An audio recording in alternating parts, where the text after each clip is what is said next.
Titles exchanging hands, debuts made, and rivalry started. NXT REvolution did not disappoint. Your wrestling wrap-up with Cherry Brown starts now.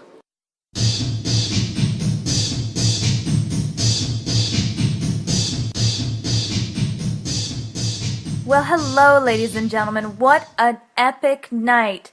NXT REvolution did exactly what it sought out to do and took over the WWE Network. These wrestlers put their bodies on the line tonight to prove they have what it takes to be WWE material. I was so amazed by these up-and-comers.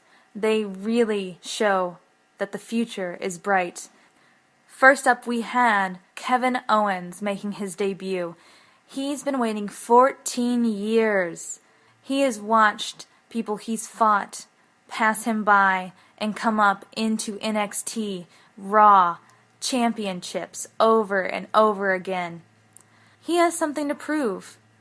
I guess when you've waited 14 years, you've had a lot to think about, and you have a lot of time to make up for. So, ruffling a few feathers tonight was exactly what he sought out to do.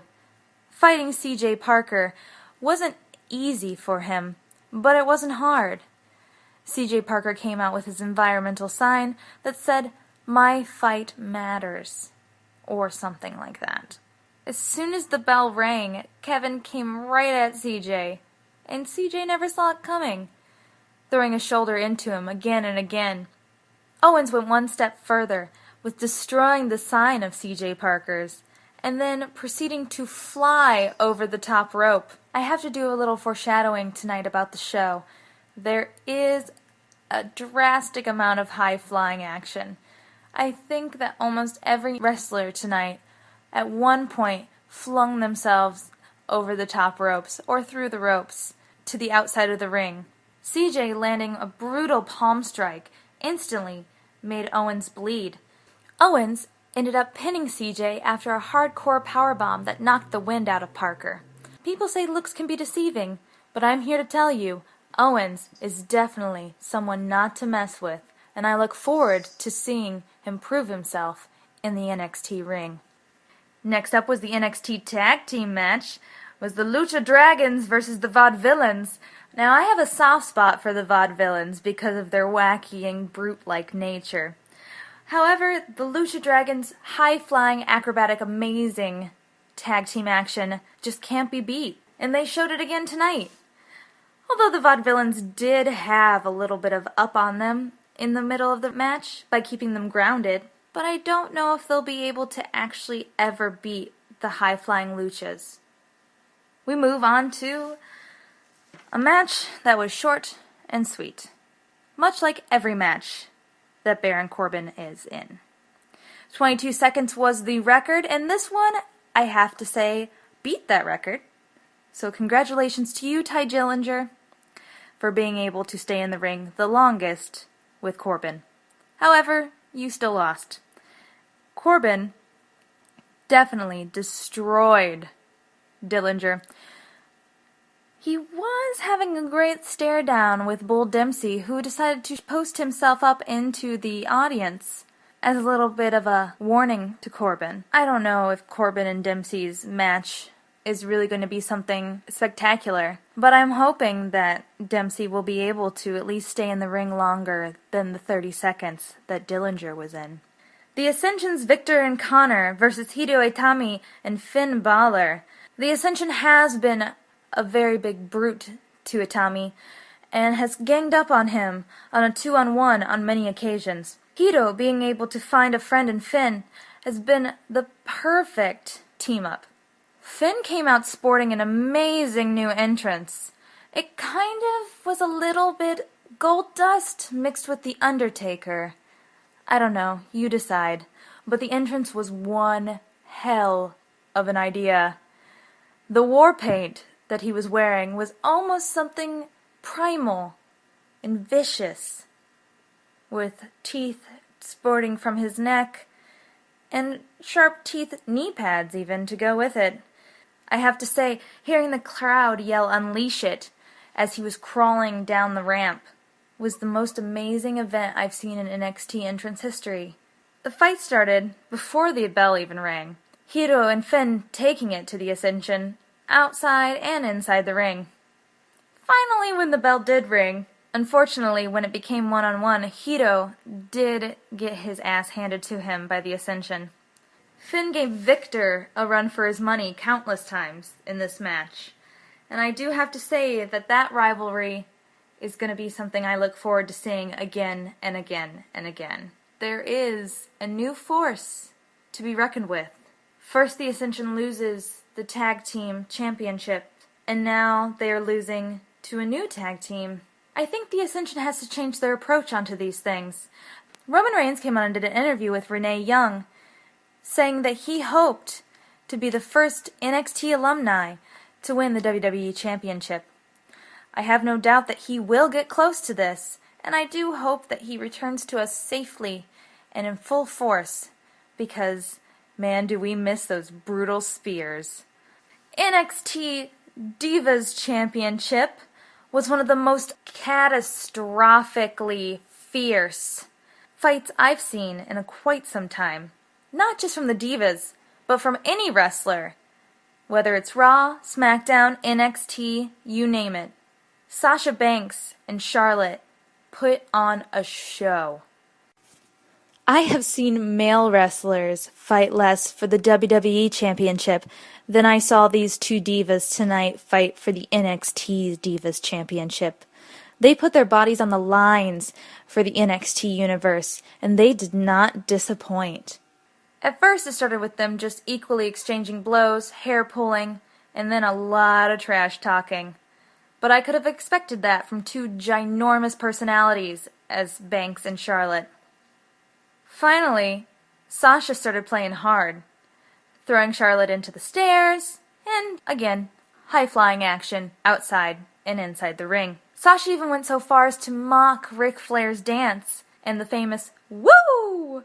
as she used Charlotte's own moves against her in submission. These women put each other and themselves through the ringer tonight, all for the NXT fans. Once Charlotte got her natural selection on from the top rope, it was all over. Charlotte retained the NXT title, but I have to say, Sasha Banks is going to be a WWE diva for quite some time. And her and Charlotte, I'm sure, will be in the ring over and over and over again with each other. And I look forward to it. You two are amazing, talented, powerful, superior wrestlers. And I am proud to watch you two go head to head, whether it be with each other or whatever poor unfortunate soul gets in the ring with you two. The NXT Championship goes to... I'm not going to tell you yet. If you've already watched it, obviously you know who won. Or if you follow anything on Twitter or any other kind of social media hoopla. However, I do have to say, by God, Sami Zayn has a sailor's mouth. So many fucks were thrown in there, I couldn't believe it. Oh, by the way, I say fuck. So, the NXT Championship was on the line tonight. Adrian Neville has held on to this for almost 300 days, breaking records long ago. Sami Zayn has strived so hard for this title. He has fought himself and others over and over again to try to get to this point. And this was the last straw. If he didn't win tonight, he was going to throw in the towel for good. This was his final huzzah. This was his moment to shine. From the very beginning, they would not stop chanting his name and Olay and over, which is funny to hear because the WWE Universe and the NXT Universe cheers for Adrian Neville. You put Adrian Neville inside a ring with anyone else and they will cheer for Neville. But when you put Neville in a ring with Sami Zayn is all that you can hear. Don't get me wrong, all of us love an underdog. But Sami isn't an underdog. Sami has been a top dog who has made some mistakes, but has learned from those mistakes. Sami put his body through hell. Adrian did end up doing some high-flying action, but not as much as I was expecting. He did quite a lot of submissions. Sami, on the other hand, I do believe flew a little bit more than Neville. At one point, Sami even flew through the bottom ropes from outside of the ring and ended up getting a DDT in on Neville onto the ramp. Unfortunately, the ref was hit a couple times, once on accident, and then once when Neville pulled him in, when Sami went to go land a blow in the corner of the ring. Sami took the NXT belt that Neville was going to hit him with while the ref was out, and fought with himself on whether he should hit Neville with it. Eventually, he said fuck that, and ended up beating Neville with a 3 count. The only other thing I can imagine that it was like was during WrestleMania 30 when Daniel Bryan won. I was at that event, and I remember the over 75,000 people chanting yes when he held up those titles. And this was just the same. Confetti rained down, the crowd stood on their feet, and the entire locker room flooded out to congratulate him. Even Pat Patterson came out to give him a congratulatory hug. Neville returned to the ring, and as Sami reached out his hand, Neville kicked his hand out of the way and gave him a huge hug. Unfortunately, the glow didn't last long. As Sami Zayn was walking up the ramp, Kevin Owens was by his side and proceeded to annihilate him. His head pinged off of the edge of the ring. And the last final moments of this NXT show was Sami Zayn pretty much unconscious at the edge of the ring, with William Regal looking over him. And this has been your wrestling wrapped up. I'm Cherry Brown, and I'll see you in the ring.